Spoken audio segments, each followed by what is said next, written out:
Hi, this is Atilla Yesilada and you're at Real Turkey channel. Today I'm broadcasting from my downstairs living room, and Turkey's premier finance and economy channel, Mesele Ekonomi, is helping me to produce this video. I wanted you to see that I'm not stuck in a roof room with nowhere else to go. Today we're going to talk about Mr. Erdogan, our beloved president. May he live for 10,000 years, of course. Who loves his nation so much and who is so beloved by his nation that he wants to become president for life. There is no institution called president for life in democracies.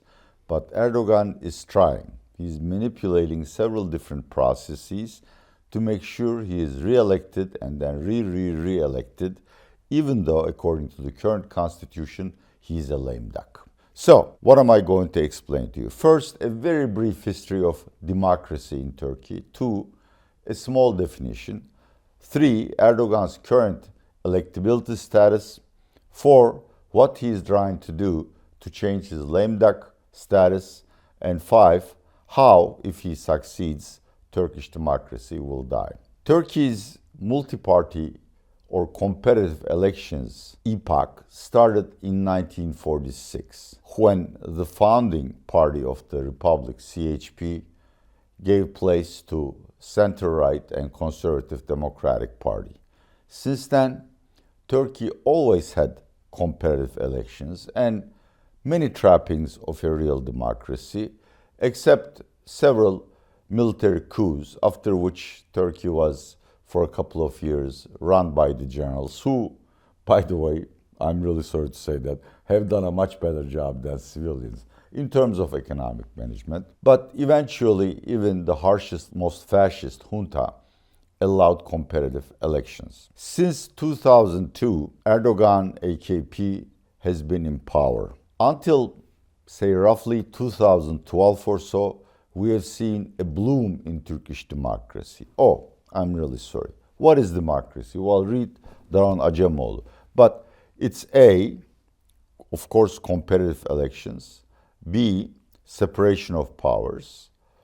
3, freedom of speech, freedom to advocate your views peacefully, freedom of protests, checks and balances between the executive, the legislature, and the judiciary. We all know these facts. It's also a set of institutions, such as regulatory institutions, a set of customs which are not written, but abided by all political participants, such as the filibuster rule in the United States.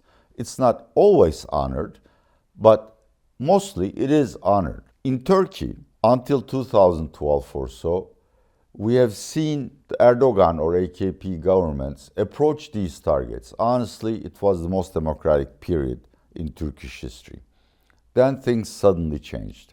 I have explained in past videos why they changed, but Erdogan turned despotic year by year. So much so that by now, what's left of democracy is just the competitive elections.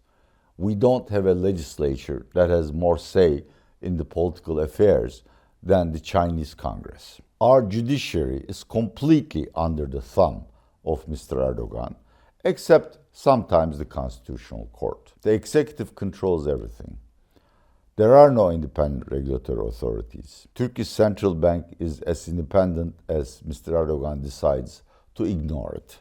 Otherwise, it does what it is told. There is a huge crackdown which doesn't only affect political dissidents and the opposition, but also like casting agency CEOs. An astrologer who predicted that Erdogan's sidekick, Devlet Bahçeli, will die. Poor lady is in prison, okay? What could she do? The stars told her. Anyhow, so, competitive elections is the only thing that is really left in Turkey as far as democracy goes. According to the current rules, Mr. Erdogan is a lame duck. He is serving his third term, even though the constitution stipulates that a president can only serve 2 terms, because after his first term, the constitution was changed and Turkish electoral body, High Election Council, decided that if there's a new constitution, then the incumbent gains an extra term. Fine, that's their rule. I have no arguments with it.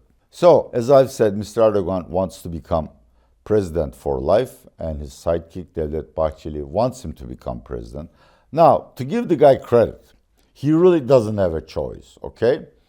A man like Erdogan doesn't retire. He has hurt so many people and made so many enemies. There are so many rumors about him and his family and his cronies enriching themselves at the expense of the rest of the nation that he will be prosecuted for the rest of his life. Or if you are pro-Erdogan, you can say that if along with Erdogan, AKP loses its parliamentary majority, the new government will persecute. It doesn't really make a difference. The thing is, the guy will never have a good retirement, okay? So I can understand his perseverance and determination in terms of changing the rules. Is there any leeway in terms of this constitutional mandate for 2 terms only? Yes, there are 2. First, of course, to write a new constitution. 2, Turkey's parliament, the Grand Assembly, voting for early elections. In both cases, as per precedent and the new constitution, Mr. Erdogan can run a 3rd time. In May 2028, the date for next regularly scheduled presidential and parliamentary elections. Now, unfortunately, both to write a new constitution, to legislate it in the parliament, and to send it to a national referendum, and for the parliament to call early elections, 360 votes are needed. Turkish parliament has 600 seats, and AKP and MHP control roughly 325. You may question my usage of the phrase roughly, but the numbers change every day because there are a lot of independent deputies with loose political affiliations who are drafted by one party or the other. But the mathematics and the picture is very clear. Erdogan needs to find 35 more votes or negotiate with one of the opposition parties to gain their support for a new constitution or early elections. He is trying to recruit the pro-Kurdish Dem party to change the constitution, which is a process which may take 2.5 years. It's very risky. It's very uncertain. Even though, as in my previous videos, I said Turkey is about to finish the PKK terror and the alleged terrorist organization, the Syrian Kurds. Kurds have other demands. They want equality, parity, better economic conditions, more local rights, etc., etc., all of which are anathema to the Erdogan regime. So to me, it's extremely unlikely that them will ever fully sign up to a new constitution. And if, say, in 2027, the party decides it really doesn't like the conditions put forth by Erdogan and Bahçeli, well, Mr. Erdogan is stuck. He's left out in the cold. He will become a lame duck. 2, he can negotiate with the main opposition party, CHP, to agree on a date for early elections. AKP, MHP, and CHP, or even AKP and CHP have more than enough votes to legislate early elections. The problem is that CHP chairman, Mr. Özgür Özel, wants early elections to be held this November and no later. Well, obviously, that's not very favorable to Mr. Erdogan. A, he loses 2.5 years of his current term. 2, and more importantly, the economy sucks. And you really can't win an election when the economy is in such a dire condition. Polls support me. In the latest polls held between February and March, his 2 main CHP rivals, CHP Istanbul Mayor Ekrem İmamoğlu and CHP Ankara Mayor Mansur Yavaş, are beating him hands down. In general election surveys, CHP in February and March polls is on average 3 points higher than AKP. More importantly, AKP plus MHP are below 40%, which means if elections were to be held tomorrow, they won't have a parliamentary majority. So, Erdogan doesn't like this picture.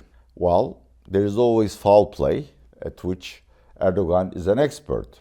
What he is trying to do is, first of all, blackmail the Dem party to agreeing to a new constitution without demanding too many Kurdish rights, by constantly disenfranchising them, by putting their politicians in prison and by replacing their publicly elected officials, such as mayors, with government-appointed trustees on completely trumped-up terror charges. As you know, every Kurd in Turkey is terrorist unless she renounces her Kurdishness and claims she's a Turk. That's the rule. 2, he is trying to eliminate Mr. Ekrem İmamoğlu, who is the candidate most likely to beat him. Though this is not a consensus, some do favor Mansur Yavaş. They do have both strengths and weaknesses, but this video is not about that.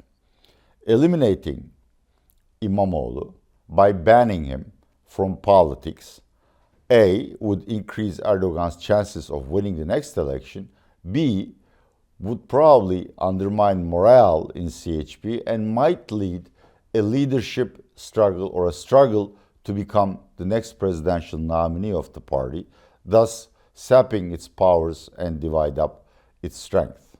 That's not enough. He is really up to very funny tricks, one of which is to remove the current leadership of CHP and replace them with a court-appointed trustee. Can you imagine that?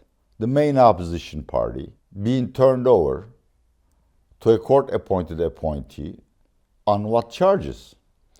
Well, the alleged charges are that the new chairman of the party, Mr. Özel, who replaced the long-time serving old chairman, Mr. Kemal Kılıçdaroğlu, bribed the delegates. There is really no significant proof that this has happened or that it hasn't happened in other conventions. But, you know, when you're looking for an enemy and the courts are on your side, it's very easy to prosecute parties. I think eventually Mr. Erdogan will realize that banning İmamoğlu from politics is futile, simply because it would cause a voter backlash, which will increase support for Mansur Yavaş, or even the party's current chairman, Mr. Özel. Turkish voters are very sensitive about political meddling, and in the past they have punished Mr. Erdogan several times, in particular in Istanbul elections, for trying to change the results. So that's not gonna work. What he will do is that within a few months, he is going to find a reason, one reason or other, to remove the current leadership of CHP and replace it with a court-appointed trustee, which will serve the government's interests. How does that help Mr. Erdogan? Well, the trustee's job would be to renew all the preliminaries to elect the new delegates up to the top, to the Grand Convention for a new election. This process, even under best conditions, takes a year.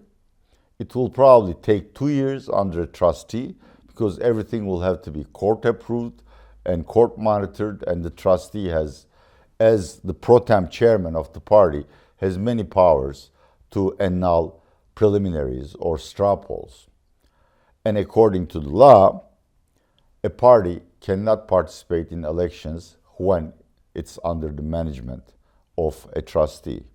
Of course, the current deputies of CHP can form a new party, but they are not likely to win the election because they are not going to get treasury funding. And while AKP has many cronies to finance its campaigns, nobody supports opposition parties. Without treasury funding, a party's ability to campaign and to get the vote out is much diminished. And I think if he succeeds in that, and one way or other forces the other parties to call an early election under conditions that are very favorable to him, Turkish democracy will die. I mean, remember, on 31st of March 2024, the voters dealt a huge blow to Mr. Erdogan with municipalities that govern 75% of the population switching from AKP to CHP. And what did Erdogan do? He started removing those mayors one by one. He does not have any respect for written or unwritten rules of democracy. If he wins another presidency, I can tell you, Even local elections will be fixed, and he will remain president forever. Unlike the death of a person, it's impossible to call the time of death. In democracies, it's different. You don't know it's dead until the corpse starts stinking. In our case, democracy is in its deathbed. See if it has the strength to recover.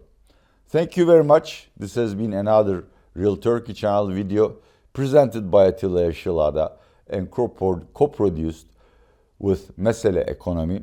By the way, great comments. Keep them coming. Thank you very much.